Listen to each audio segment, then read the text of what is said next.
আমি বলি আমি আল্লাহকে ভালোবাসি, কিন্তু যখন নামাজের সময় হয় আমার চোখ ভারী হয়ে আসে, মন বলে পরে পড়ব। আমি বলি আল্লাহ আমার সব কিছু, কিন্তু দুনিয়ার কাজ, দুনিয়ার মানুষ, দুনিয়ার লাভ সব কিছুর জন্য সময় আছে, শুধু আল্লাহর জন্য সময় হয় না।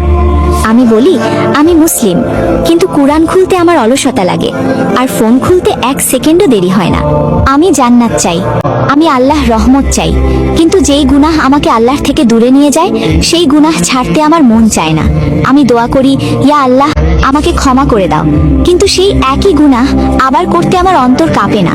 আমি দাবি করি আমি আল্লাহকে ভালোবাসি, কিন্তু তার আদেশ আর আমার নফসের মধ্যে যখন বেছে নিতে হয় আমি বেশিরভাগ সময় নফসকেই বেছে নিই। যদি সত্যি আল্লাহর প্রতি ভালোবাসা থাকতো তাহলে নামাজ বোঝা লাগতো না, কোরআন বিরক্ত লাগতো না, আর গুনাহ করে শান্তি লাগতো না। কারণ ভালোবাসা শুধু মুখের কথা না, ভালোবাসা ত্যাগ চায়, ভালোবাসা আনুগত্য চায়, ভালোবাসা প্রমাণ চায়।